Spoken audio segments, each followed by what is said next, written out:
My controlling wife is forcing our son to quit the one thing he loves because she thinks it will turn him into a sinner. I don't know if our marriage can survive this. My wife and I have been married for 11 years. We met at church, got married at church, and raised our son in the church. Faith has always been important to both of us, but my wife takes it to a level I never agreed to. It started small. When our son was 6, she didn't want him watching cartoons with magic in them because she said it was promoting witchcraft. I thought she was overreacting, but I let it go. When he was 8, she pulled him out of a school play because he was cast as a villain, and she said Christians shouldn't pretend to be evil, even in fiction. I pushed back on that one, but she cried and said I was undermining her values. So, I backed down. When he was 10, she found out his best friend's parents were divorced, and she told our son he couldn't go to that kid's house anymore because broken homes were bad influences. That one turned into a fight. I told her she was being judgmental and cruel, and she told me I was putting the world above God. We didn't speak for 3 days. I apologized just to end the silence. Looking back, I should have held my ground. Our son is 12 now, and the only thing he's ever been passionate about is swimming. He's been on a team for 2 years, and his coach says he has real talent. He wakes up early for practice without complaining. He talks about wanting to compete in high school, maybe even get a scholarship one day. It's the first time I've seen him excited about his future. Last month, my wife told me she wanted to pull him from the team. I asked her why, and she said she had been watching the practices, and she didn't like what she saw. I asked what that meant. She said the girls on the team wear swimsuits that are too revealing, and she doesn't want our son exposed to that every day. She said it's an environment that normalizes lust and it will corrupt him. I told her that was insane. I told her he's 12 years old and he's focused on swimming, not on what the girls are wearing. She said that's exactly what the devil wants us to think. She said by the time we notice the damage, it will already be done. I told her I wasn't pulling him from the team. She said fine, she would do it herself. The next day, she went to the pool and told his coach that our son was quitting effective immediately. She didn't ask me, she didn't warn me. I found out when my son came home crying and asked me why mom hated him. I confronted her that night and she was completely calm about it. She said she did what she had to do to protect him. She said I was too weak to make the hard decision, so she made it for both of us. She said one day he would thank her. I told her she had no right to make that decision alone. She said she had every right because she was his mother, and she could see the danger even if I couldn't. I asked her what danger. A 12-year-old swimming laps. She said I was being naive, and that the world was full of temptation, and it was her job to keep him pure. I asked her if she hurt herself. She told me to stop mocking her faith. I told her this wasn't about faith. It was about control. She didn't speak to me for a week after that. During that week, my son barely came out of his room. He stopped eating dinner with us. When I tried to talk to him, he just said it didn't matter because mom always wins anyway. That broke something in me. I went back to my wife and told her we needed to re-enroll him. I told her I would handle the registration and drive him myself if she refused to be involved. She looked at me and said if I did that, she would leave and take him with her. She said no judge would side with a father who forced his son into an environment full of half-naked girls. She said she had already talked to her pastor, and he agreed she was doing the right thing. She said her parents would support her too. She told me to think very carefully about the hill I wanted to die on. I didn't know what to say. I still don't. Part of me wants to call her bluff, but part of me knows she's not bluffing. She would leave. She would take him. She would tell everyone I chose swimming over my family, and they would believe her because they go to her church and they think the way she thinks. My son asked me yesterday if there was any chance he could go back to the team. I told him I was working on it. He said, okay, and went back to his room. I'm running out of time to figure this out. I know my wife believes she's protecting him. I know her faith is real and her fear is real, but I also know my son is slipping away and she can't see it. I don't know if I should fight her on this and risk losing everything or give in and watch my son become someone who stops dreaming because his mother decided his dreams were sinful. I honestly don't know what to do anymore. I spend the morning sitting at my desk pretending to work while my laptop screen shows search results for family law attorneys in our area. My hands shake every time I click on a new article about custody battles. The words blur together after a while, but certain phrases jump out and stick in my mind like thorns. Fathers who lose custody to mothers with strong religious communities. Judges who defer to maternal instinct in cases involving moral disagreements. Courts that view restrictions on activities as protective parenting rather than control. I read one case about a dad who fought his ex-wife over homeschooling and lost because the judge said the mother's religious freedom outweighed his concerns about social isolation. Another article discusses how hard it is to prove emotional harm when there's no physical abuse. My stomach turns as I realize how many ways this could go wrong. I bookmark 3 attorney websites, but can't bring myself to call any of them yet. The sound of my wife moving around upstairs makes me close the laptop quickly. I'm not ready to have this conversation. I don't even know what I would say if she asked what I was doing. Dinner that night feels like sitting in a room with strangers. My son pushes food around his plate without eating much of of anything. He asks to be excused after 10 minutes, and my wife nods without looking up from her own meal. After he leaves the table, she comments that he seems calmer lately. She says removing the swimming distraction has given him more peace. I bite down on the inside of my cheek hard enough to taste blood because I want to scream at her that our son is dying inside. But starting that fight right now would be stupid. I need a plan first. I need to know what I'm doing before I make any moves. After dinner, I clean up the kitchen while my wife goes upstairs to read. I sit in the dark living room after she goes to bed and stare at my phone for hours trying to figure out who I can talk to about this. Most of our friends go to her church. Her family will take her side no matter what. My own parents live 3 states away and barely understand why this is even a problem. I think about calling my brother, but he's never had kids and wouldn't get it. Around 2 Yumpao in the morning, I remember Jason from college. Jason and I were roommates junior year before he transferred to finish his degree closer to home. We stayed in touch for a few years after graduation, but lost contact when life got busy. I know from mutual friends that he became some kind of therapist and still lives in the area. I pull up Facebook and find his profile. His page says he's a family therapist with a practice about 30 minutes from here. I stare at his contact info for another hour before I finally send him a message. I keep it short and vague. I say I'm dealing with some family stuff and could use advice from someone who understands these situations. I ask if he has time to meet for coffee. I don't mention my wife or the swimming or any of the actual problems because I'm paranoid about leaving a trail she might find. I expect it will take him days to respond if he responds at all. He messages back within an hour saying he has time this afternoon and suggests a coffee shop across town where nobody from my wife's church would ever go. Meeting Jason feels like coming up for air after being underwater too long. He looks older, but the same, and he gives me a hug before we even sit down. I start talking and can't stop. I tell him about the swimming team and my wife pulling our son out without asking me. I explain about the restrictions over the years and how they keep getting worse. I describe my son's withdrawal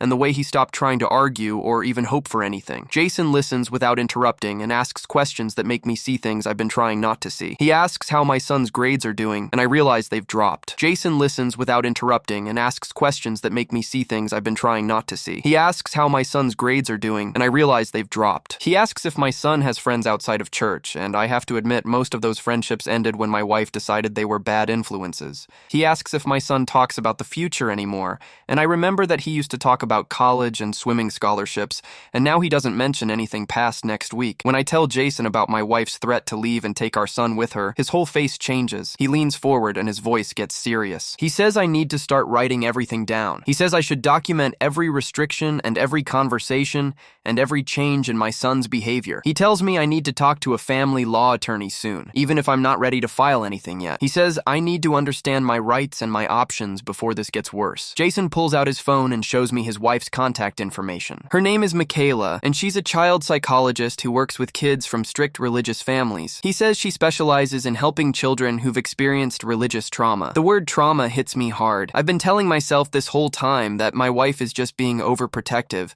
that she's strict but not harmful, that our son will be fine once he gets older and has more independence. Hearing Jason use the word trauma makes it real in a way I wasn't ready for. I ask him if he really thinks my son is being traumatized, and Jason looks at me with something that might be pity. He says that isolation from normal activities and friendships, progressive restrictions on autonomy, and the level of control my wife exercises over every aspect of our son's life are all warning signs. He says, the fact that my son has stopped hoping for anything and believes nothing he wants matters is a serious red flag. I agree to meet with Michaela next week. Even though I feel guilty about going behind my wife's back, I tell myself I'm just gathering information. I tell myself I'm being smart and careful. I tell myself this isn't betrayal. Jason pays for the coffee and walks me to my car and tells me I'm doing the right thing by taking this seriously. I want to believe him. That weekend, my son finds me in the garage and asks if there's any chance he can go back to swimming. I tell him I'm working on it and try to sound more sure than I feel. He looks at me with so much hope in his eyes that I almost break down right there in front of him. I want to promise him everything will be okay, but I can't lie to him anymore. My wife comes outside and hears the end of our conversation. After my son goes back inside, she tells me I need to stop giving him false hope. She says I'm making this harder by not accepting her decision. She says the sooner he moves on from swimming, the sooner he can focus on things that actually matter. I realize as she's talking that she genuinely believes she's being kind. She thinks crushing his dreams quickly is better than letting him hope for something she'll never allow. She thinks she's protecting him from disappointment, when really she's teaching him that nothing he wants will ever matter. I don't say any of this out loud because I'm still not ready for the fight that would follow. I just nod and go back inside and hate myself a little bit more. I meet with Michaela at her office on Tuesday afternoon. The space is comfortable and quiet with toys in one corner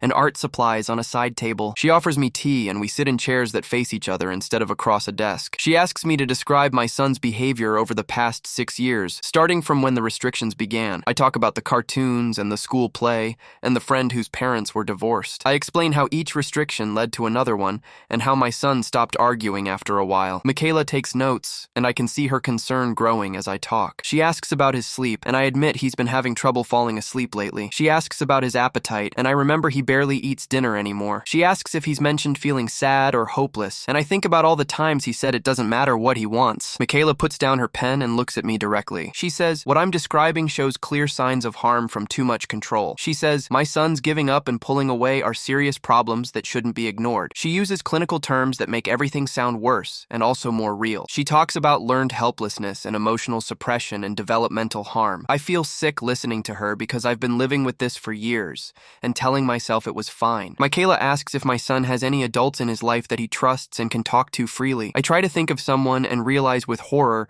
that my wife has slowly cut off almost every relationship like that. His old coach might have been one, but my wife ended that. Teachers at the school maybe, but my wife monitors his schoolwork closely, and he knows anything he says might get back to her. Friends' parents used to be safe, but most of those friendships are gone now. I tell Michaela all of this and watch her write more notes. She suggests I start rebuilding some of those connections carefully without making it obvious what I'm doing. She says, when I tell her my wife would never agree to secular counseling, Michaela nods like she expected that answer. She says the school counselor can start services if they have concerns about a student's well-being. She says I should reach out to the school and let them know what's going on. She gives me her card and tells me to call any time. She says my son needs support from multiple adults right now, and I shouldn't try to handle this alone. I go home that night and find my son in his room staring at photos from his swim team. The pictures are spread across his bed and he's just looking at them with this empty expression that makes my chest hurt. I sit down next to him without asking permission. I tell him honestly that his mom and I don't agree about the swimming situation. I tell him I'm trying to find a solution,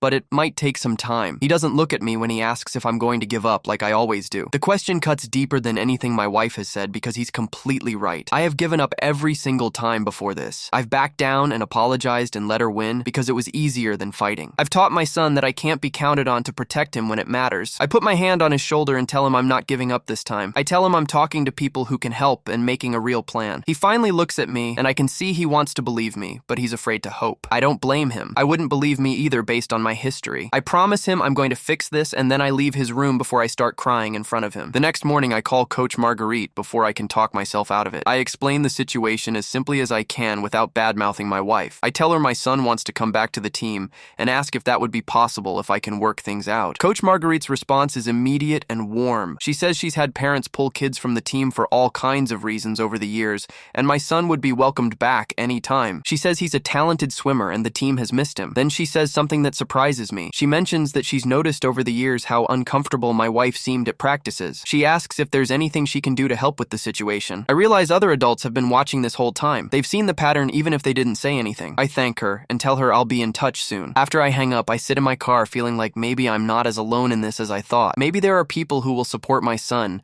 if I can just be brave enough to ask for help. Maybe I can actually do this. I call the school the next morning and ask to speak with Marco Lombardi. The secretary puts me through and his voice is warm when he answers. I explain that I'm concerned about my son's behavior lately and would like to meet if he has time. Marco tells me he's actually been meaning to reach out because several teachers have mentioned that my son seems different this past month. He asks if I can come in Thursday afternoon. I agree and hang up feeling like maybe I'm not crazy for being worried, but I also feel scared about what he's going to tell me. That night at dinner, my wife sets down her fork and announces that she's enrolled our son in the church youth group. She says he'll be attending 3 evenings a week starting next Monday. My son's face She says he'll be attending 3 evenings a week starting next Monday. My son's face goes completely blank. I recognize that look now. It's the same one he had when she pulled him from swimming. I ask if we can talk about this privately first. My wife looks at me like I've said something ridiculous. She says there's nothing to discuss because our son has too much free time now and idle hands are the devil's workshop. She says she's being a responsible parent by making sure he's surrounded by good Christian influences. My son stares at his plate and doesn't eat another bite. After he goes to bed, I find my wife in the kitchen and tell her I think our son should have some say in whether he attends youth group. She turns around and her expression is hard. She says children don't get to decide what's best for their spiritual development. She She says, "My willingness to negotiate with him about everything is exactly why he's so resistant to proper authority." I tell her that forcing him into activities he doesn't want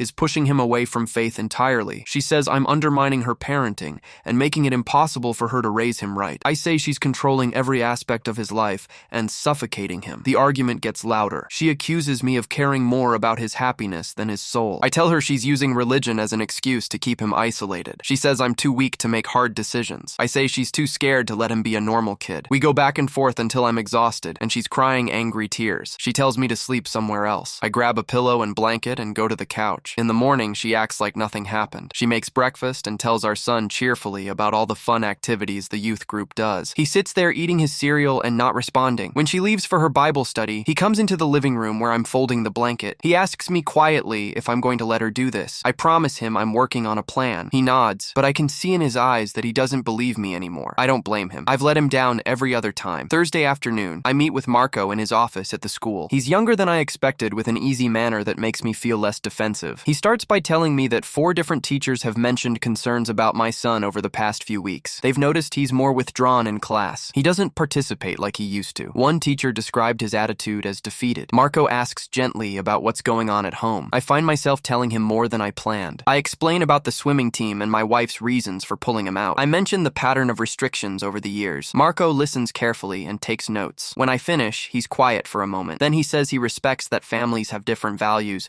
but he's concerned about my son's emotional well-being. He says the changes the teachers are seeing combined with what I've described suggest my son is struggling. He asks if I would consent to him starting some counseling sessions with my son at the school. I ask what that would involve. Marco explains that he would meet with my son once or twice a week during study hall. They would talk about coping skills and ways to express his feelings. The sessions would be confidential unless my son was in danger. I realize this is exactly what Michaela suggested. I tell Marco yes. He pulls out consent forms and I sign them right there. He assures me he'll focus on giving my son tools to handle stress and won't push any particular agenda. As I leave his office, I feel like I've just crossed a line I can't uncross. I made a major decision about my son without telling my wife. She's going to be furious when she finds out, but for the first time in years, I feel like I'm actually helping my son instead of just trying to keep peace. That evening, Jason calls to check on me. I tell him about the youth group announcement and the school counseling I just authorized. My voice breaks when I'm explaining it, and suddenly I'm crying on the phone. Jason lets me get it out. Then he tells me I'm making the right choices to protect my son. He says I need to prepare for my wife's reaction when she discovers I'm taking action without her approval. He suggests I talk to a family law attorney this week,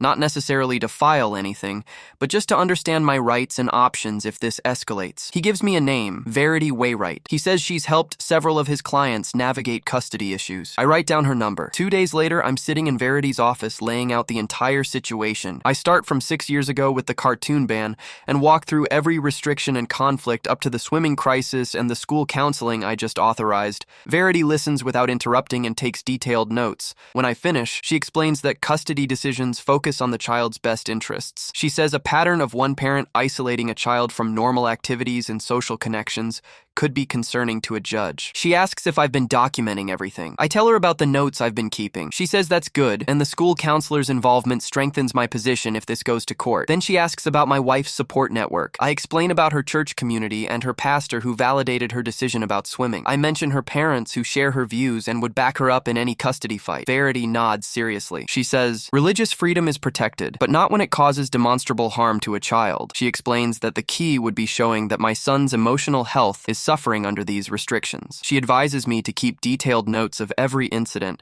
save all text messages and emails, continue building relationships with professionals like Marco, who can speak to my son's well-being. She says if my wife does file for custody, I need to be ready to demonstrate a pattern of harm. I leave her office and sit in my car for 20 minutes. Now I have concrete information about custody law and my rights. This situation feels more real than it did an hour ago. I try to imagine actually going through with a separation, a custody battle, having to explain to a judge why my wife's parenting is harmful. The thought of my son being forced to live full-time under her restrictions if I lose makes me feel sick. But doing nothing means watching him continue to suffer. I start the car and drive home knowing I've already made my choice, even if I'm scared of where it leads. My son walks through the front door that afternoon and drops his backpack by the stairs. I'm sitting at the kitchen table pretending to work on my laptop, but really I'm just refreshing the same email over and over. He sees me and something in his face shifts. Not quite a smile, but not the blank look he's been wearing for weeks either. I ask him how his day was and he shrugs, but then he says, Marco is pretty cool actually. My wife looks up from the counter where she's chopping vegetables. She asks what they talked about. My son glances at me for just a second before he says, just school stuff, how classes are going, normal things. It's technically true, but I can hear the protection in his voice. He's not lying, but he's not telling her everything either. My wife nods and goes back to the vegetables. My son heads upstairs, and as he passes me, he gives me this look, like we're on the same team now, like he knows I'm trying to help him, even if he doesn't understand all of it yet. That look stays with me all evening. I keep thinking about how he protected the truth without lying, how he understood without me having to explain that some things need to stay private from his mother right now. 2 weeks pass, and I fall into a rhythm of dropping him at the school early on his counseling days. Marco schedules the sessions before first period, so my wife doesn't notice the disruption. My son seems lighter somehow, still quiet, but not quite so defeated. Then on a Tuesday afternoon, my phone rings at work. Marco's name on the screen. I step out of my office and into the stairwell where nobody can hear me. Marco says he needs to see me today, if possible. There are some concerns about what my son has been sharing in their sessions. My stomach drops, but I tell him I can be there in 30 minutes. I grab my keys and tell my boss I have a family emergency. The drive to the school feels longer than it should. I park in the visitor lot and walk through the front entrance and sign in at the office. Marco meets me in the hallway and leads me to his office. He closes the door and gestures for me to sit. His face is serious in a way I haven't seen before. He says my son has been opening up more in their recent sessions. That's good. Marco says, but some of what he's sharing is concerning. He pulls out his notes, and I can see how many pages there are. Marco explains that my son has expressed feelings of hopelessness, that he believes he has no control over his own. Marco explains that my son has expressed feelings of hopelessness, that he believes he has no control over his own life,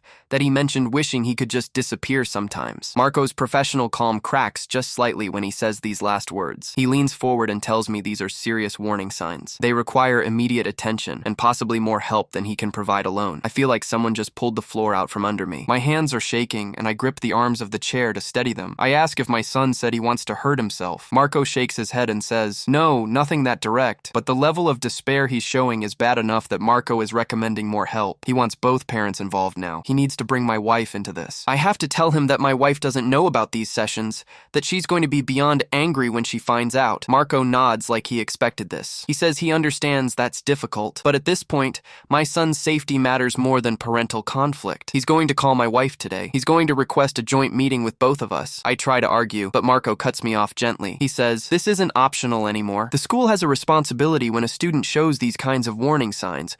I sit there feeling sick. All I wanted was to help my son, and now I've created a situation that's going to explode in my face. Marco gives me a minute to process. Then he asks if there's anything else I need to tell him about the home situation. I find myself explaining about the swimming and the restrictions, and how my wife sees danger everywhere. Marco takes more notes. He says this helps him understand the context better. He promises he'll handle the call to my wife carefully, but he has to make it happen today. I drive home in a fog. My brain keeps replaying Marco's words: hopelessness, no control, wishing he could disappear. How did I let it get this bad? How did I not see how much he was suffering? I pull into the driveway, and my wife's car is already there. Even though it's barely 3:00 in the afternoon, she never comes home early. I walk in, and she's standing in the kitchen with her phone in her hand, and her face is red. She sees me and starts yelling immediately. She wants to know why I authorized counseling behind her back. What lies has our son been telling this counselor? Why did I go around her like she doesn't matter? I try to explain that I was worried about him, that he seemed so depressed and I thought talking to someone might help. She cuts me off and says secular counselors don't understand spiritual warfare, that our son is being coached to see normal parenting as abuse, that this is exactly what happens when you let the world into your family. The fight that follows is worse than any we've ever had. We're both yelling. My son's door upstairs stays closed, and I know he can hear everything. My wife's voice gets louder as she accuses me of conspiring with outsiders. She says I'm undermining her authority and poisoning our son against her faith. I tell her that our son is suffering, that she's too blinded by fear to see what's happening to him. She responds that I'm too weak to protect him from a corrupt world. That's why God gave mothers stronger instincts, she says. Her voice is shaking now. I mentioned that Marco used words like hopelessness and despair to describe our son's state. She laughs, but it's not a real laugh. She says that's what happens when you let secular people into a child's mind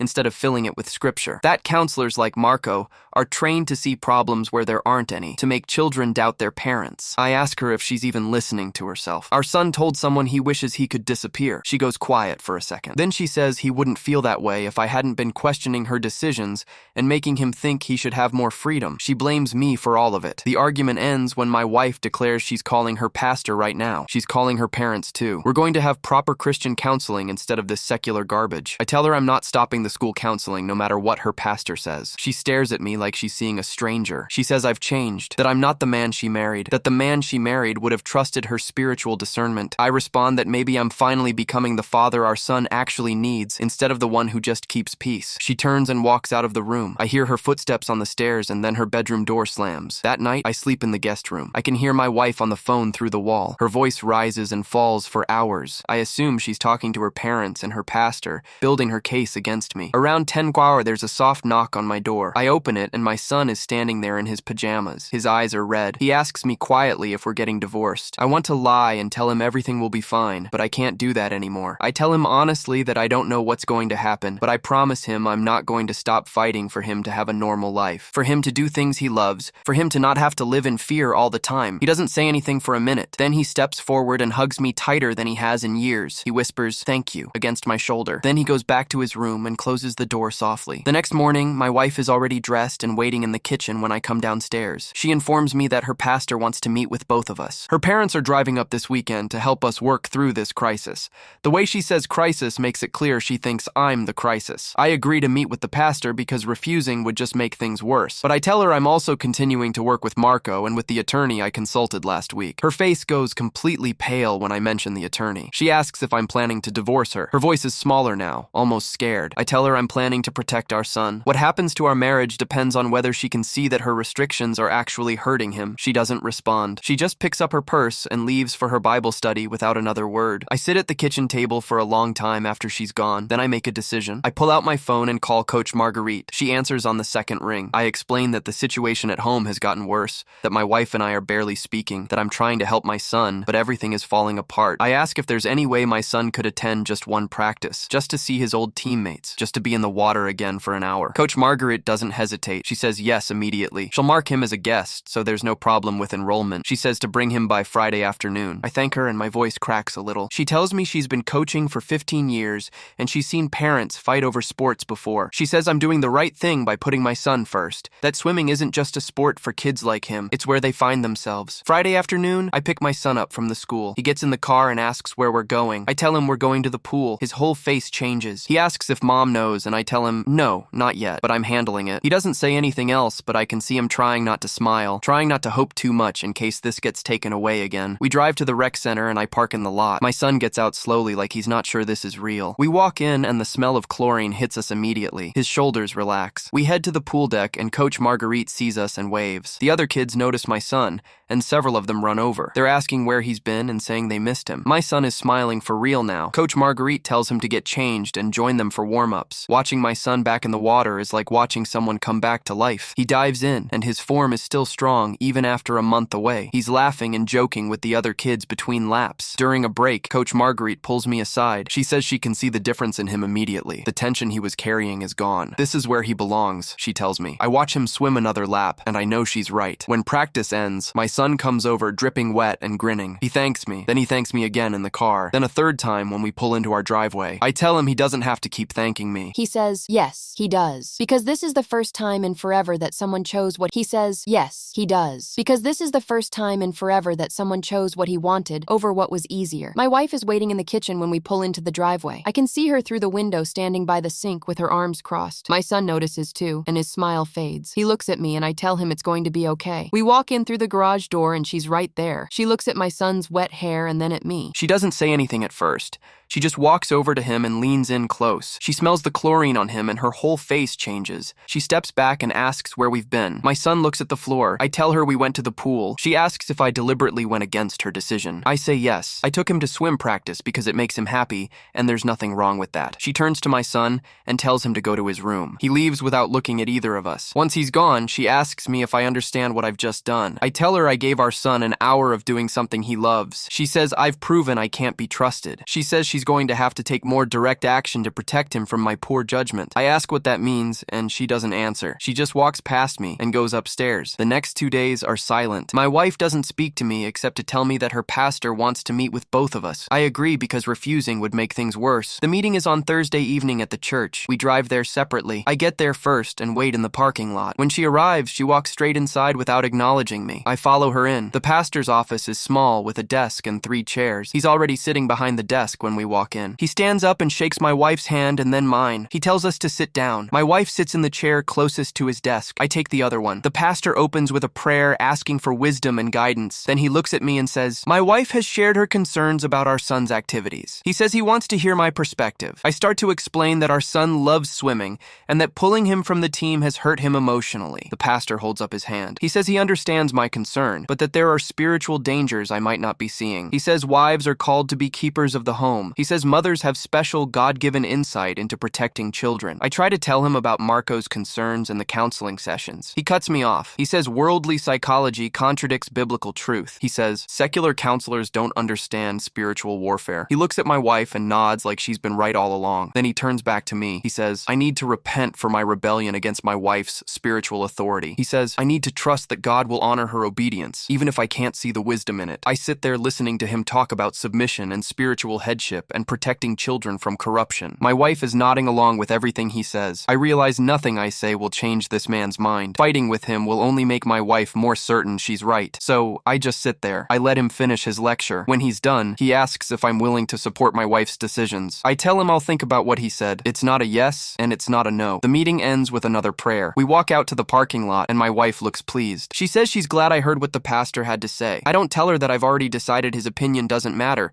but I think she can see something in my face because she goes quiet on the drive home. Saturday morning, my wife's parents arrive. Her father is a tall man who worked in construction his whole life. Her mother is small and talks constantly. They hug my wife at the door and shake my hand. My wife has already told them everything. Her father pulls me aside within an hour of them arriving. He tells me we need to talk man-to-man. We go out to the back porch. He starts by saying he respects me, but that I need to understand something. He says I'm the spiritual head of the household, and that means I need to lead. But then he says that when it comes to raising children, mothers have a special understanding. He says, my wife is doing what's best for our son, even if I can't see it yet. He says, I need to support her decisions and stop undermining her authority. I listen without arguing. There's no point. He's going to take his daughter's side no matter what I say. Inside the house, my wife's mother has cornered my son in the living room. I can see them through the window. She's talking to him, and he's sitting there with his shoulders hunched. Later that evening, my son tells me she gave him a long talk about honoring his parents and trusting their wisdom. The whole weekend feels like an intervention. My wife's parents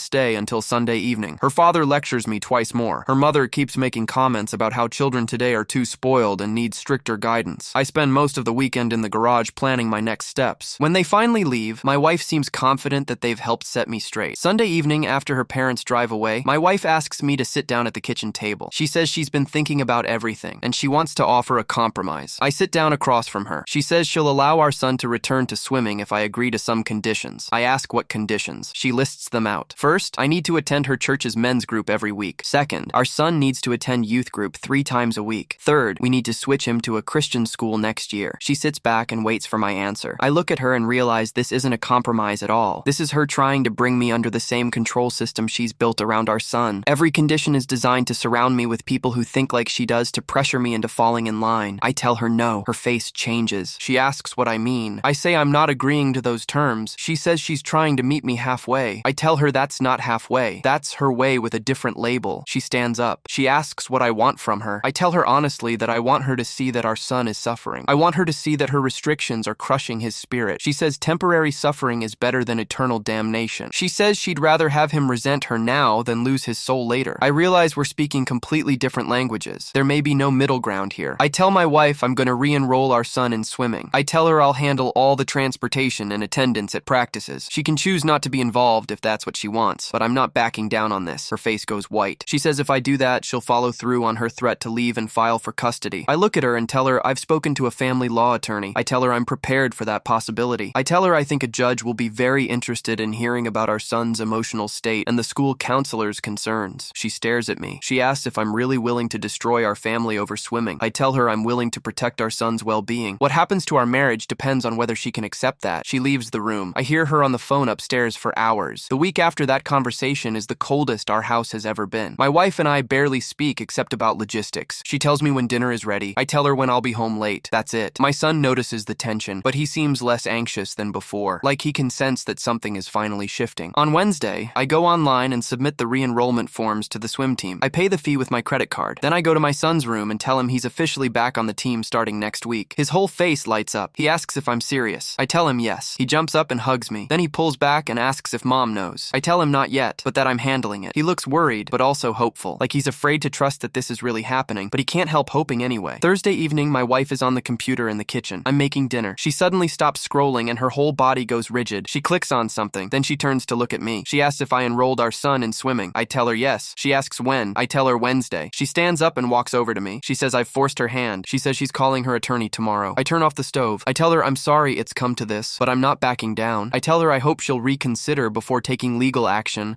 that will hurt our son more than it hurts either of us. She doesn't respond. She just goes upstairs. I finish making dinner, but neither of us eats. Friday morning, I wake up early. I walk downstairs and see 2 suitcases by the front door. My wife comes down the stairs with my son behind her. He's still in his pajamas. He looks confused. My wife says she's taking him to her parents' house. I tell her calmly that if she removes our son from the home without my agreement, it could look very bad in custody proceedings. She stops. She looks at me trying to figure out if I'm bluffing. I pull out my phone and show her Verity's number on speed dial. I ask if she really wants to start this fight right now. I ask if we can try to work something out for our son's sake. She stands there for a long moment. Then she tells my son to go back upstairs. He looks at me. I nod. He goes. My wife picks up the suitcases and carries them back upstairs. She doesn't say another word to me. She moves into the guest room that afternoon. I watch my wife carry the suitcases back upstairs, her movement stiff and angry. She doesn't look at me. She doesn't say another word. The guest room door closes with a quiet click that somehow feels louder than slamming would have been. My son stands at the top of the stairs in his pajamas, looking confused and scared. I tell him to get dressed for school and that everything is okay. He nods, but I can see he doesn't believe me. Neither do I, really. The house feels different now, like something broke that can't be fixed. My wife moves her clothes into the guest room over the next few days. She takes her pillow and her books and the small lamp from her nightstand. She doesn't ask for help, and I don't offer. We pass each other in the hallway like strangers. She makes dinner but leaves mine on the stove instead of calling me to the table. I eat alone while she and our son sit in the dining room in silence. My son keeps glancing toward the kitchen like he wants to say something but doesn't know what. After dinner, he goes to his room,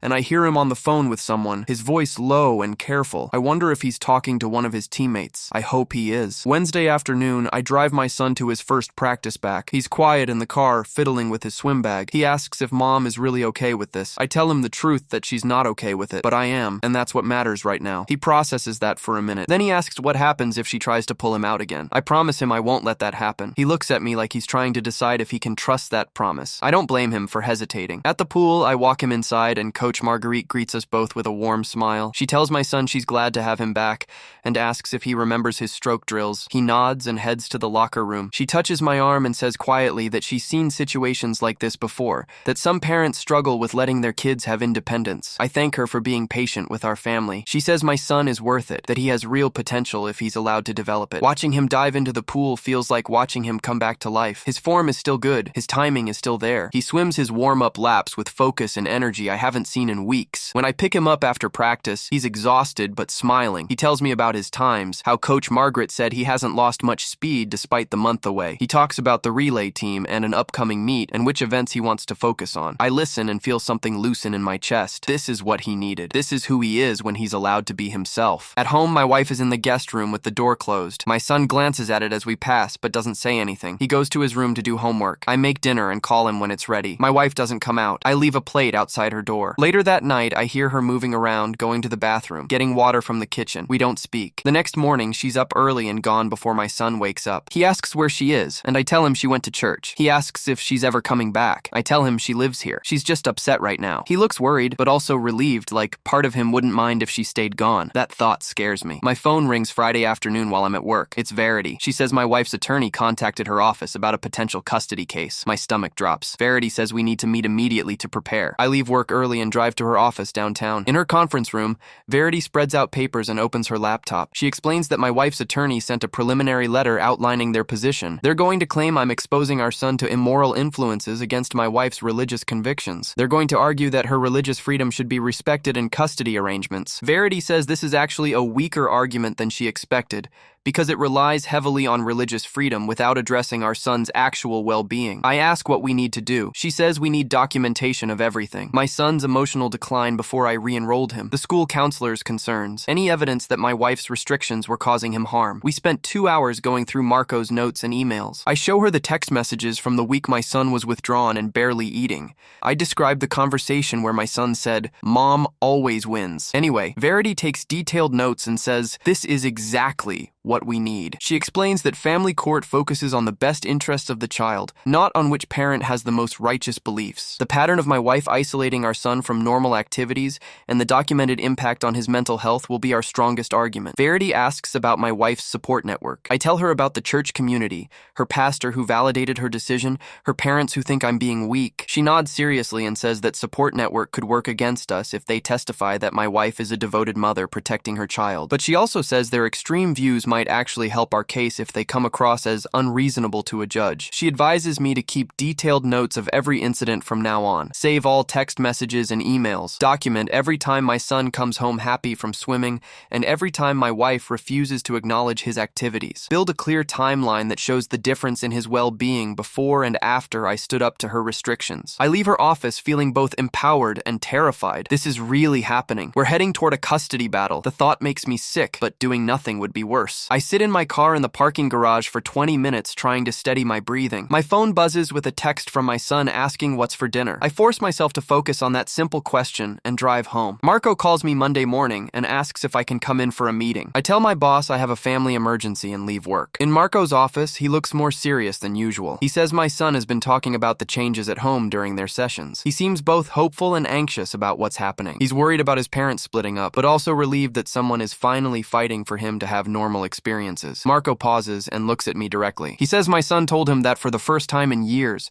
he feels like maybe his life doesn't have to be completely controlled by fear, that his dad is actually standing up for him instead of just saying he will. Marco says he's willing to testify if needed about the emotional state my son was in before and the improvement he's seeing now. The weight of that offer hits me hard. This counselor who barely knows us is willing to go to court to help my son. I thank him, and my voice cracks a little. He says he's seen too many kids crushed by well-meaning parents who can't see the damage they're causing. He says my son deserves better, and he's glad someone is fighting for him. Walking out of the school building, I feel the full reality of what's coming. This isn't just a fight with my wife anymore. This is testimony and documentation and legal proceedings. This is other people examining our family and deciding what's best for our son. This is terrifyingly real. I call Jason that afternoon and ask if he and Michaela can meet with me. We set up dinner at their house for Wednesday. When I arrive, they have the kids occupied upstairs, and the three of us sit in their living room. I explain everything that's happened since I re-enrolled my son, the guest room situation, the custody attorney. I call Jason that afternoon and ask if he and Michaela can meet with me. We set up dinner at their house for Wednesday. When I arrive, they have the kids occupied upstairs, and the three of us sit in their living room. I explain everything that's happened since I re-enrolled my son, the guest room situation, the custody attorney, Marco's offer to testify. Jason and Michaela listen without interrupting. When I finish, Michaela asks me a question I haven't let myself think about. She asks what I actually want the outcome to be. Am I trying to save my marriage or just protect my son? I start to say both, but the words stick. I sit there for a long moment, realizing I don't know anymore. My marriage feels like it's already over. My wife and I can't even be in the same room. We can't agree on the most basic aspects of parenting. I tell them honestly that I don't know if my marriage can be saved when we have such fundamentally different views about how to raise our son. Michaela nods gently. She says that staying in a marriage where I have to constantly fight for my son's well-being isn't sustainable for anyone. Not for me, not for my wife, and especially not for my son. She says, sometimes the most loving thing is to create healthy, separate environments where both parents can have relationships with their child without the constant conflict. Jason adds that my son is already seeing the difference between a home where he's controlled and a home where he's supported. That clarity will only get stronger as this process continues. I feel something shift inside me as they talk. I've been trying to save a marriage that might not be worth saving. I've been afraid of divorce when maybe divorce is actually the answer that gives my son the best chance at a healthy life. 3 weeks after I re-enrolled my son in swimming, a process server shows up at my door. I sign for the envelope and my hands shake even though I knew this was coming. Inside are custody papers, official legal documents with case numbers and court stamps. My wife is asking for primary custody with supervised visitation for me. The petition claims I'm exposing our son to harmful influences against her religious convictions. It describes the swim team as an environment that normalizes immodesty and temptation. It argues that her religious freedom as a parent should be protected and respected. I read through the whole thing twice, feeling sick. Then I call Verity. She tells me to bring the papers to her office immediately. An hour later, we're sitting in her conference room and she's reading through everything with a pen in hand. She makes notes in the margins and circles certain phrases. When she finishes, she looks up and says, "This is actually weaker than she expected. The entire argument relies on religious freedom without addressing our son's well-being at all. There's no mention of his emotional state, his documented decline, or the improvement since he returned to activities. It's all about my wife's beliefs and her right to parent according to those beliefs." Verity says this gives us strong grounds to fight it. Family court isn't about whose beliefs are more valid, it's about what's best for the child, and we have documentation that our son suffered under her restrictions and improved when those restrictions were lifted. She says we're going to counter with our own filing asking for primary custody with regular visitation for my wife. We're going to show the pattern of psychological harm her restrictions caused and argue that our son needs a primary home where he's allowed to be a normal kid. The hardest part is telling my son about the custody case. I wait until after dinner when he's relaxed from swim practice. I sit on his bed and try to explain it in terms he can understand. I tell him that his mom and I are having trouble agreeing about what's best for him, so we're going to let a judge help us figure it out. He's quiet for a minute. Then he asks if he has to choose between us. I tell him that's not how it works. The judge will care about what's best for him and his opinion matters, but he's not the one making the choice. He processes that. Then he asks me something that breaks my heart. He asks if his mom even wants him if she's trying to control everything he does. I feel my throat tighten. I don't have a good answer. I tell him his mom loves him very much. She just shows it in ways that aren't always healthy. I tell him she's scared of losing him, either to the world or to me, and that fear makes her try to control everything. He nods slowly. Then he says something that surprises me. He says he's not scared anymore. He was scared when mom pulled him from swimming, and he thought he'd never get to go back, but now he's more worried about having to live with her full time again. He asks if there's any way he can tell the judge that he wants to live with me. I tell him that when kids are 12, judges do listen to what they want. He looks relieved. Then he hugs me and says, "Thank you for not giving up this time." I hold him and feel the weight of every time I did give up before. Marco calls me in after my son's next counseling session. He says something significant happened today. My son asked if he could talk to the judge himself. Marco explained that at 12, he's old enough that his preferences will be considered, and he asked what my son would want to say. Marco pulls out his notes and reads me what my son told him. He said he feels like he's been suffocating under his mom's rules, that he's missed his friends and activities and feeling like a normal kid, that he's finally feeling like he can breathe again now that he's back swimming. Marco documented all of this carefully and says, "My son's clarity about his own needs is actually a positive sign of emotional recovery. Kids who've been controlled for a long time often struggle to articulate what they want, but my son knows. He knows what makes him feel alive and what makes him feel crushed." Marco says this kind of self-awareness will be powerful in court. Judges pay attention when kids can clearly express their own experiences. I thank Marco for everything he's doing. He says he's just giving my son space to find his voice. The real credit goes to my son for being brave enough to use it. Driving home, I feel this strange mix of pride and grief. Pride that my son is finding his strength. Grief that he had to suffer so much before anyone listened. The mediation session happens on a Tuesday morning at my wife's attorney's office. Farad warned me this would be tense. My wife's attorney presents what they call a compromise. My wife will agree to joint custody if I agree to certain conditions. Our son can swim, but only at practices where male and female swimmers are separated. He can have friends, but she gets to approve them based on their family's values. He can participate in the school activities, but nothing that conflicts with church events. I listen to the whole list and feel my jaw tighten. This isn't a compromise. This is her original restrictions with minor modifications. Verity starts to respond, but I hold up my hand. I look at my wife across the table. She won't meet my eyes. I tell her that I love her. I tell her I know she believes she's protecting our son, but I tell her I love our son more than I love our marriage, and I can't agree to anything that puts him back in the emotional prison she's built. I tell her I'm willing to share custody fairly, but only if she agrees to stop restricting his normal activities and relationships. Only if she lets him be a kid without constant fear and control. And if she can't do that, I'm prepared to fight for primary custody. I tell her our son deserves a home where he can breathe. The room is completely silent. My wife's face hardens. She looks at me with something close to hatred. She says, "I've chosen the world over God." She says, "Our son will suffer for my weakness." I take a breath. I tell her I've chosen our son's well-being over her fear. I tell her I hope someday she'll see the difference, but I'm done negotiating with restrictions disguised as compromises. Verity closes her folder and says, "I think we're done here." My wife's attorney tries to salvage something, but Verity cuts him off. She says we'll see them in court. We stand up and leave. In the parking lot, Verity tells me we're heading for a custody trial. Full proceedings with testimony and evidence and a judge's ruling. I feel sick about it, but I also feel relieved that I've finally drawn a line I won't cross, even if it cost me my marriage. The next few weeks blur together in a mess of attorney meetings and documentation gathering and court preparation. I meet with Verity twice a week to go over everything. We organize Marco's notes chronologically to show the timeline of my son's emotional decline and recovery. We get statements from his teachers about the changes they've noticed in his participation and mood. We collect Coach Marguerite's observations about his renewed energy and focus. We build a case that shows clearly what happens to my son under my wife's restrictions versus what happens when he's allowed normal activities and relationships. At home, my son continues swimming 4 times a week. His improvement is visible not just in the pool, but in his whole demeanor. He laughs more. He talks about the future. future. He makes plans with teammates. His teachers report he's participating more in class discussions, activities, and relationships. At home, my son continues swimming 4 times a week. His improvement is visible not just in the pool, but in his whole demeanor. He laughs more. He talks about the future. He makes plans with teammates. His teachers report he's participating more in class discussions. Marco says he's opening up more in counseling sessions and processing his feelings in healthier ways. Coach Marguerite pulls me aside after practice one day and says she's never seen a kid bounce back so fast from being away from the sport. She says whatever I'm doing at home is working. I don't tell her it's mostly just letting him be himself. My wife and I barely interact during this time. She stays in the guest room. She leaves for church or her prayer group most evenings. When we do cross paths, the air feels heavy with everything unsaid. My son has stopped trying to engage with her. He answers her questions with one-word responses and spends most of his time in his room or at practice. I watch their relationship crumble and feel helpless to stop it. But I also know that relationship was already broken by her need to control him. Maybe the separation will eventually allow them to rebuild something healthier, or maybe it won't. Either way,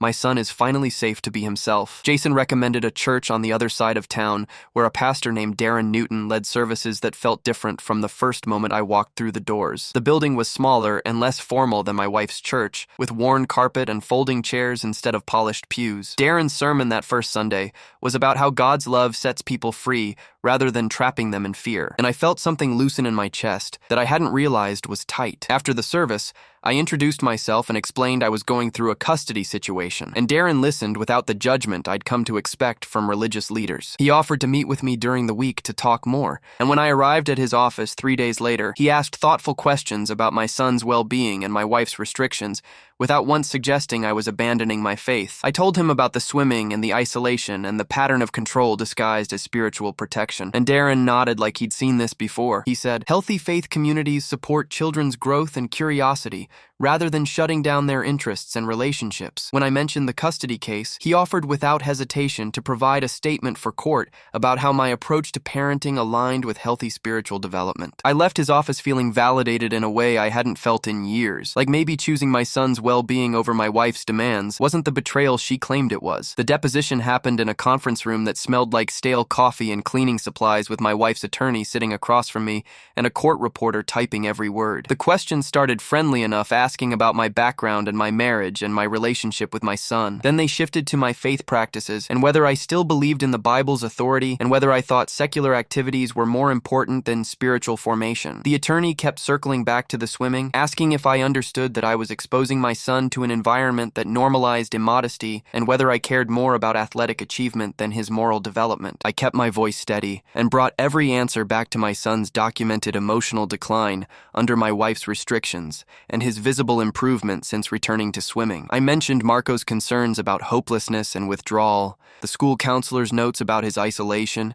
and the concrete evidence that my son was healthier when he had normal activities and friendships. The attorney tried to frame Marco's secular counseling as undermining Christian values, but I pointed out that my son's faith wasn't in danger from swimming laps or having friends. It was in danger from learning that God's love came with impossible conditions. After 2 hours, Verity called a break and pulled me aside to say I'd done well, that their case was still relying too heavily on religious freedom arguments without addressing the actual harm their restrictions caused. She said, "Judges care about children's well-being more than parents' theological interpretations, and our documentation of my son's suffering under my wife's control was stronger than their claims about spiritual protection." The custody evaluator was a woman in her 50s with kind eyes and a notebook she filled constantly during our meetings. She spent 3 hours at my apartment asking questions about my parenting approach and my son's daily routine and how I handled discipline and emotional support. I showed her his swim schedule and explained how we'd built structure around practices and homework and time with friends. And she took notes about the balance between activities and rest. When she met with my wife, the evaluator spent just as long at the house I used to share, and my wife apparently talked extensively about spiritual warfare and the dangers of secular influences. The evaluator's expression when she told me about it later suggested my wife's intensity had registered as concerning rather than righteous. The home visit at my place happened on a Wednesday evening when my son was making dinner with me,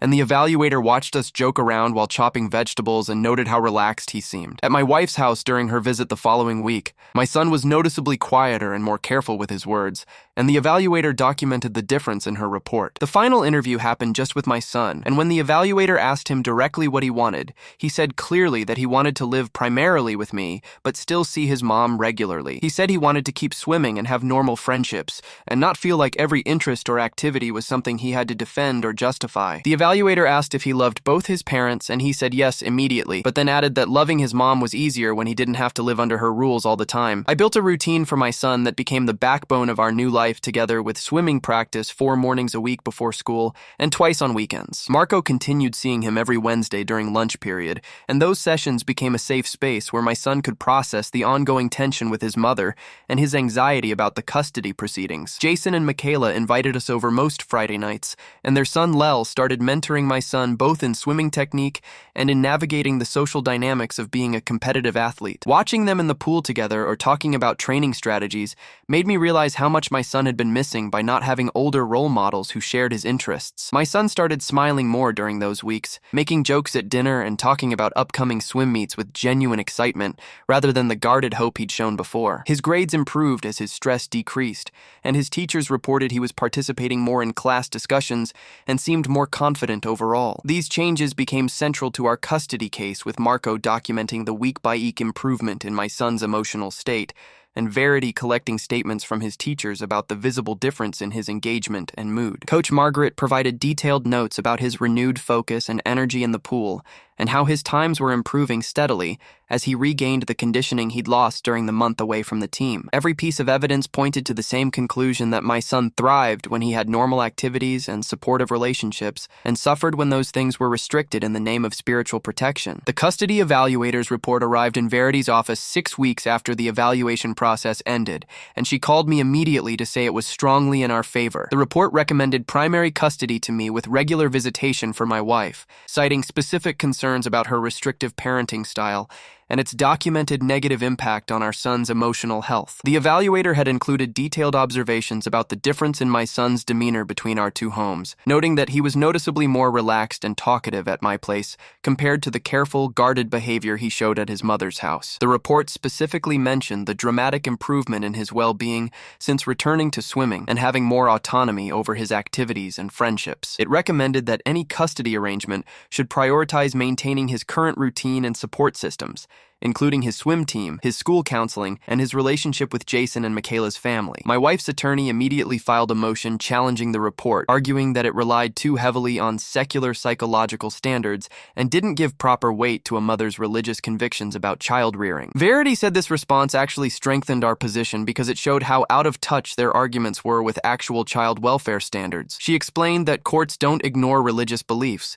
but they also don't let those beliefs override documented harm to a child's mental health. And our case had extensive documentation of that harm under my wife's restrictions. 2 weeks before the trial date, Verity got a call from my wife's attorney requesting a settlement discussion. My wife was apparently willing to agree to joint custody with me having primary physical custody if I would agree to certain conditions about our son's religious education and church attendance. We met in Verity's conference room to negotiate the terms with my wife and her attorney on one side, and Verity and me on the other. The conditions they proposed included mandatory church attendance with his mother every Sunday, enrollment in a Christian youth group, and my agreement to consult. The conditions they proposed included mandatory church attendance with his mother every Sunday, enrollment in a Christian youth group, and my agreement to consult with my wife before allowing our son to participate in any new activities or form new friendships. I listened to the whole list and then said, I would agree that our son could attend church with his mother during her visitation time, and that I would support his spiritual development in whatever form felt right to him, but I wouldn't agree to any restrictions on his activities or friendships based on my wife's religious interpretations,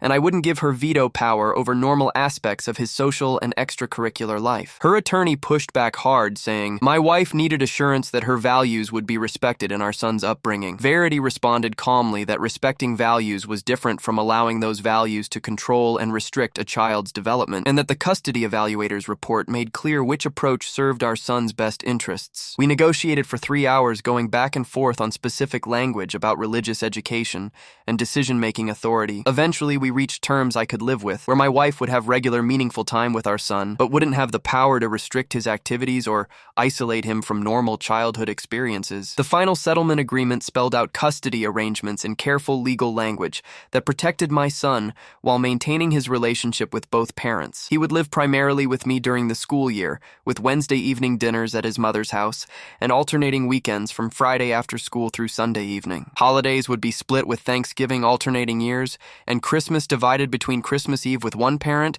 and Christmas Day with the other. My wife agreed explicitly not to interfere with his swimming or other extracurricular activities, and we would share decision-making about major issues like education and medical care, with a requirement to consult each other before making significant changes. The agreement included a provision that either parent could request modification if circumstances changed substantially, but any modification would need to prioritize our son's emotional well-being and maintain his current support systems. It wasn't perfect, and I knew my wife was deeply unhappy with terms that limited her control over his daily life and activities. But it protected our son from the restrictions that had been crushing him while giving him regular time with his mother in manageable doses. Verity reviewed every clause with me carefully, making sure I understood both my rights and my responsibilities under the agreement. When I signed the papers, my hand shook slightly, knowing this document represented the formal end of my marriage and the beginning of a new structure for our family. My wife and I met one last time before the final signing, sitting across from each other in a neutral conference room with no attorneys present. She looked tired and older than I remembered, with lines around her eyes that seemed deeper than they'd been months ago. She told me she believed I was making a terrible mistake and that I would regret prioritizing worldly activities over spiritual protection. She said our son would grow up without proper moral guidance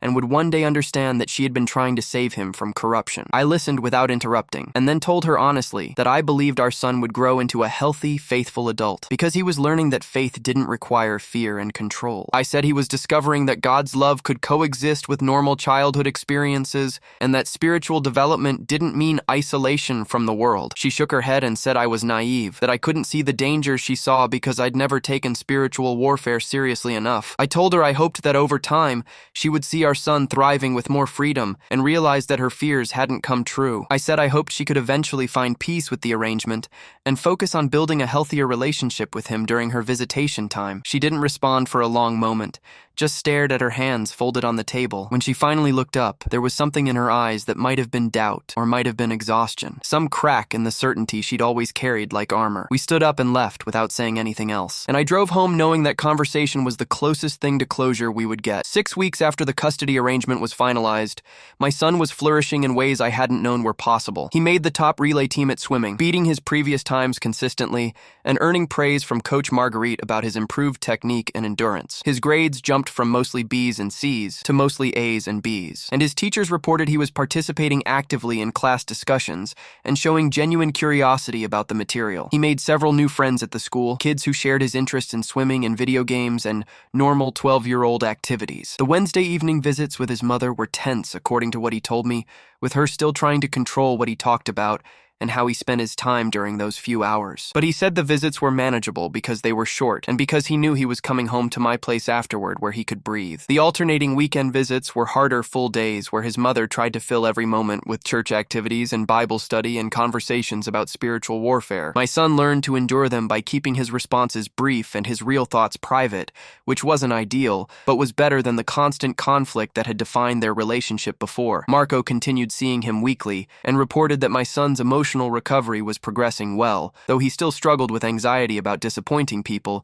and needed ongoing support to build healthier patterns. But the overall trajectory was unmistakably positive. A kid who'd been shutting down and giving up was now engaged with his life and excited about his future. I asked my son one evening if we could talk about everything that had happened, and we sat on the couch in my apartment with the TV off and the room quiet. I apologized for not standing up to his mother sooner, for all the years he spent feeling trapped and believing no one would fight for him. I told him I should have drawn boundaries much earlier, instead of letting things escalate to the point where legal intervention was necessary. He was quiet for a minute and then said he wasn't angry at me anymore, that he understood I'd been trying to keep the family together, and that must have been really hard. Then he said something that made my eyes sting with tears, that he was glad I finally chose him, even though it meant our family breaking apart. heart. He said he'd spent so long thinking his mom's rules were just how life had to be, and that seeing me fight for him to have normal experiences had changed how he saw himself and what he deserved. I promised him I would always choose his well-being first from now on, that I would never again let anyone make him feel like his interests and friendships and dreams were wrong or dangerous. He smiled and said he believed me, and then asked if we could order pizza and watch a movie. We spent the rest of the evening doing exactly that, just being together without tension or fear, and I felt grateful for every difficult choice that had led us to this moment of peace. The co-parenting app on my phone became the main way my wife and I communicated. Short messages about pickup times and doctor appointments that kept things practical without getting emotional. She dropped our son off Wednesday evenings at 6Y and picked him up at 8. 2 hours that felt tense according to what he told me, but were manageable because they had clear boundaries. The alternating weekends were harder. Full days Saturday and Sunday where she filled every moment with church activities and Bible studies and conversations about staying pure. My son learned to give short answers and keep his real thoughts to himself during those visits, which wasn't what I wanted for him, but was better than the constant fighting that used to happen. He told me one Wednesday after she dropped him off that his mom had started going to a different church, one that wasn't quite as strict about everything. She'd mentioned it casually during their dinner together, saying the new pastor talked more about God's love than about all the dangers in the world. I asked if she seemed happier, and my son shrugged, said she seemed less angry maybe, but still watched everything he said like she was waiting for him to mess up. The legal paperwork for our separation sat in a folder on my kitchen counter, forms we'd both signed agreeing to finalize the divorce after 6 months of living apart. Neither of us talked about it directly, but the reality hung between every interaction. This marriage that had lasted 11 years now reduced to logistics and scheduling. I felt sad about it most days, mourning the life we'd planned together and the family we'd tried to build. But I also felt relieved that my son could finally breathe without someone monitoring his every thought and activity. Jason called me one Saturday morning while my son was at his mom's place and asked how I was holding up with the single parenting situation. I told him honestly that some days were great and some days were exhausting, that figuring out cooking and cleaning and homework help while working full-time was harder than I'd expected. He laughed and said, welcome to what Michaela had been doing for years, then invited us over for dinner the following week. When we showed up at their house on Tuesday evening, their son Lel answered the door and immediately started talking to my son about an upcoming swim meet, the two of them heading to Lel's room while the adults stayed in the kitchen. Michaela pulled me aside while Jason grilled chicken outside and asked how my son was doing emotionally, whether the therapy with Marco was helping, and if I'd noticed any setbacks. I told her about the improvement in his grades and his mood, how he smiled more now and talked about future plans instead of just existing day to day. She nodded and said she could see the difference just from watching him interact with Lel, that he seemed more confident and less afraid of saying the wrong thing. Over dinner, the four of us talked about normal family stuff, school projects and swim times and a movie Lel wanted to see, and I realized my son was experiencing what healthy family dynamics looked like for maybe the first time. After we left, my son said quietly in the car that he liked going to their house because nobody was watching him to make sure he didn't think bad thoughts. That one sentence made me grateful all over again for Jason and Michaela's steady presence in our lives, this support system that had become crucial for both of us. Margaret caught me after practice one Thursday evening and asked if I had a minute to talk about my son's progress. We stood by the pool while the other kids dried off and gathered their bags, and she told me his times had improved enough that he'd qualified for a regional competition happening in 6 weeks. She explained that college scouts sometimes attended these bigger meets looking for promising young swimmers, that it was early to think about scholarships, but good for him to get comfortable competing at higher levels. My son was excited when I told him in the car, but also nervous, asking what if he messed up in front of all those people and disappointed everyone. I reminded him that swimming was supposed to be fun, that the whole point of fighting for him to stay on the team was so he could enjoy this thing he loved without pressure. We scheduled extra sessions with Marco over the next few weeks to work on the performance anxiety, and Marco gave my son some tools for managing the nerves and keeping the competition in perspective. The day of the regional meet arrived, and I drove us 2 hours to the facility. My son quiet in the passenger seat going over his race strategy in his head. When his event was called and he walked to the starting blocks, I could see the focus on his face and the confidence in his movements. He dove in at the signal and moved through the water with this freedom and power that made my chest tight. And when he touched the wall in third place, his grin was so genuine and proud that I knew every difficult choice had been worth it. After the medal ceremony, he found me in the stands and said he couldn't believe he'd actually done it. That for the first time, he felt like maybe he really could swim in high school and beyond. 3 months had passed since the custody arrangement was finalized, and my son and I sat at our small kitchen table eating pasta and talking about his plans plans for high school next year. He wanted to try out for the varsity swim team as a freshman and maybe take some advanced science classes because he'd gotten interested in biology lately. I listened to him map out these ideas for his future with actual excitement in his voice. This kid who 6 months ago had believed his dreams were over before they started. He paused between bites and asked if I was happy with how everything turned out, and I had to think about my answer for a minute. I told him the truth that I was sad about the divorce and wished his mom could have found a way to support him without all the fear and control. But I also said I was genuinely happy watching him thrive now, seeing him make friends and pursue swimming and plan for a future he actually believed in. He grinned at me across the table and said he was happy too.